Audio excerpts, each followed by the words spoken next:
अस्सलाम वालेकुम एवरीवन, कैसे हैं आप सब? उम्मीद करते हैं आप सब अच्छे होंगे। तो आज की जो वीडियो होने वाली है वो है डेंजरस फीमेल पाकिस्तानी गैंगस्टर। तो गैंगस्टर की बात करें तो मेल के बारे में तो खैर बहुत सुना है, लेकिन फीमेल के बारे में तो खैर मुझे कोई इतना पता नहीं है। और मैं तो खैर ये पहली बार देखूंगी कि पाकिस्तान की कौन सी फीमेल गैंगस्टर है। और मुझे तो मतलब मैं ये देखने के लिए एक्साइटेड हूँ कि उनको जो उनके साथ जो और जो उनके बॉडीगार्ड होते हैं वो भी फीमेल ही होंगी या वो है ना मेल होंगे, मतलब ये चीज भी मुझे देखनी है। तो चलिए आइए वीडियो स्टार्ट करते हैं, फिर करेंगे इसके बारे में बात।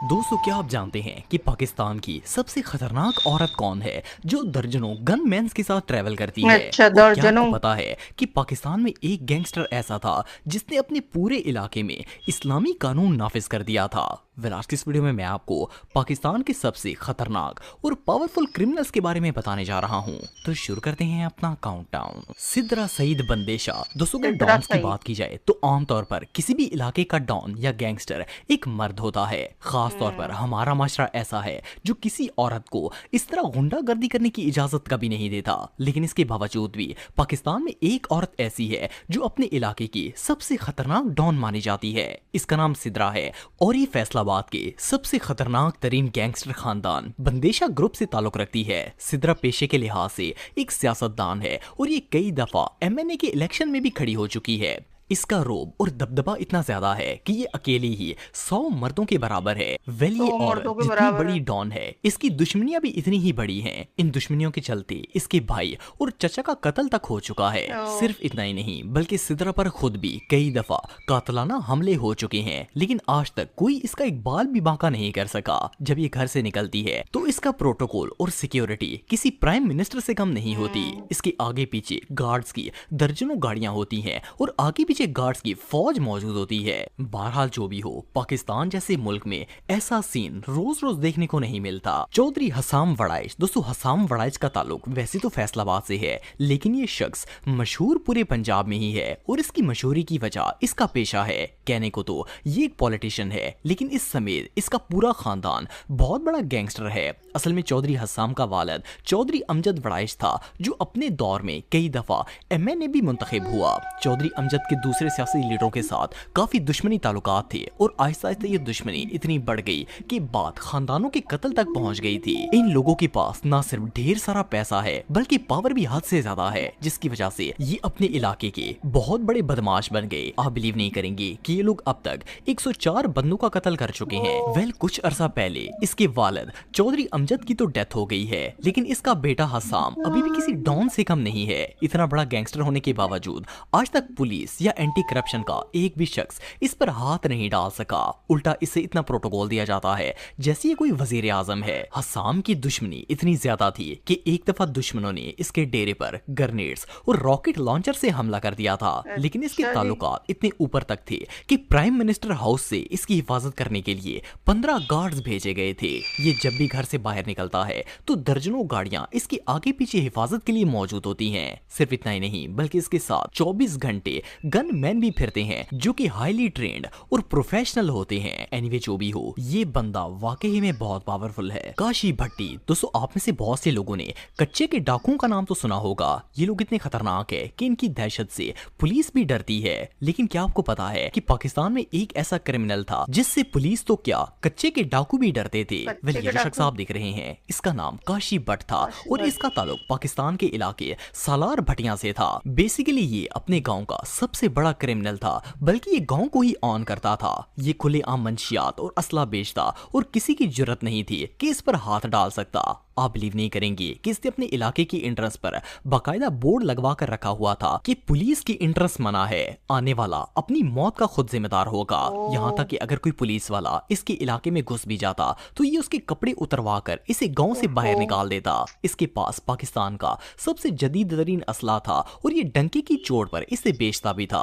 पुलिस ने काफी दफा इसके इलाके में रेड करके मतलब पुलिस इसे से भी नहीं अरेस्ट डर करने रहा की है। कोशिश की। यहाँ तक कि 2-2 हफ्ते तक इनका आपस में मुकाबला चलता रहता, लेकिन आखिर में पुलिस को ही हार माननी पड़ती जब इन्होंने देखा कि ये संगीन मुजरिम किसी तरह भी हाथ में नहीं आ रहा। तो पुलिस ने दूसरा तरीका इख्तियार किया। इन्होंने काशी के तमाम ससुराल वालों को थाने में बंद कर दिया। इनका ख्याल था कि जब काशी बट इन्हें वहां से निकालने के लिए आएगा तो ये लोग इसे पकड़ लेंगे। लेकिन काशी और इसके दो भाई पुलिस की पूरी नफरी पर इतने भारी पड़ गए कि अपने रिश्तेदारों को पुलिस स्टेशन से ही फरार करवा लिया। बिल आखिर पुलिस ने एक सीक्रेट मिशन बनाया जिसमें कुछ ऑफिसर्स को काशी के ससुराल के एक फंक्शन में सिविल ड्रेस पहनाकर भेजा गया। जैसे ही काशी फंक्शन में आया इन्होंने सीधा इस पर फायरिंग शुरू कर दी। पुलिस वालों ने इसके सर में इतनी गोलियां मारी कि इस गैंगस्टर की वहीं पर मौत हो गई। वेल काशी खुद तो मर गया लेकिन सालार भटिया के लोग आज भी इसके नाम से कांपते हैं। ये बंदा पाकिस्तान के सबसे बड़े क्रिमिनल्स में से एक था, खानो विरक। दोस्तों ये जो शख्स आप देख रहे हैं इसका ताल्लुक शेखुपुरा से था। खानो विरक की पैदाइश उस खानदान में हुई थी जहां सदियों से ही दुश्मनी के नाम पर कत्लो गारत चलती आ रही थी। जब खानों ने होश संभाला तो ये भी उसी दुश्मनी में शामिल हो गया और असला इनकी पहचान बन गया।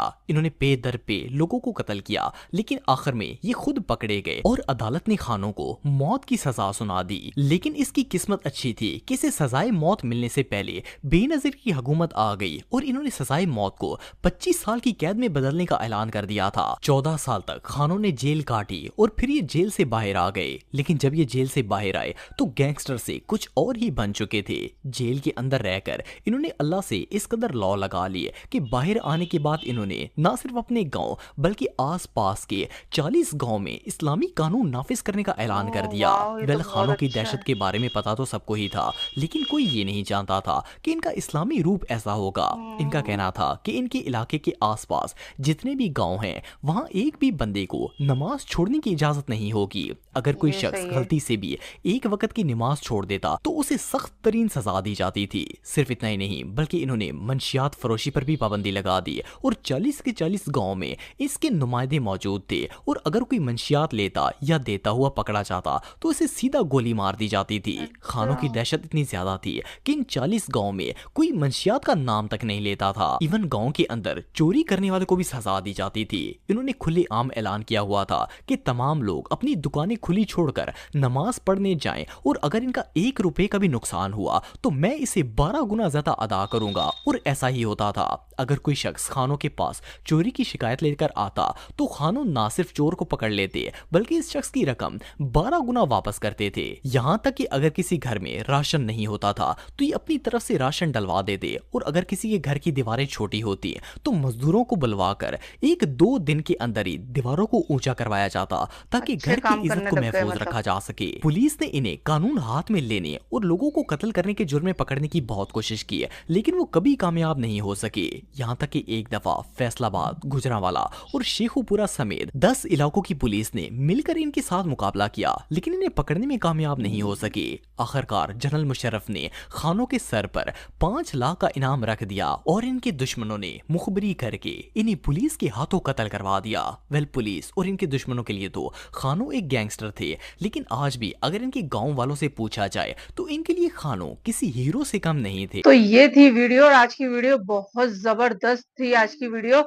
और इन्होंने जितने भी गैंगस्टर दिखाए सारे बहुत खतरनाक थे। और वो जो लेडी दिखाई थी सबसे स्टार्टिंग में वो उनके बारे में बताया कि वो 100 आदमियों से भी ज्यादा मतलब 100 आदमियों पे भी भारी थी वो। और उन्होंने अपने कितने लोगों को उन्होंने मारा और कितने अपने घर वालों को भी उन्होंने मारा। और उनके साथ जो एक पूरा काफिला चलता था तो वो वाकई वो बहुत खतरनाक थी। और वो जो लास्ट वाले थे वो गैंगस्टर थे लेकिन उन्होंने फिर वो बाद में बिल्कुल ही चेंज हो गए। वो मतलब एक दीन के उसमें चले गए और वहां पे उन्होंने ये कायम कर दिया कि वहां पे एक भी जना बिना नमाज के नहीं रहेगा या वहां पे कोई गलत काम नहीं होगा। लोग अपनी दुकानें ऐसे खोल के चले जाएंगे नमाज पढ़ने के लिए तो उनकी दुकान में से कोई कुछ चीज ले नहीं सकता, कोई चोरी नहीं कर सकता। उसकी वो लोग उनको सजा देने लगे, मतलब मारने लगे। लेकिन ठीक है, उनका काम बहुत अच्छा था, जो भी उन्होंने करा नमाज़ को लेके और जो चोरी ना करने को लेके हर चीज़ उनकी सही थी। लेकिन बस ये इस चीज़ के लिए उन्हें लोगों को मारना नहीं चाहिए था। ये एक चीज़ थोड़ी-सी मुझे वो लगी, बाकी के उनका जो बाद में किए हुए काम वो बहुत अच्छे थे। तो आज की वीडियो बहुत अच्छी थी, तो आप भी बताना आपको वीडियो कैसी लगी? तो चलिए मिलते हैं नेक्स्ट वीडियो में। अल्लाह हाफ़िज़।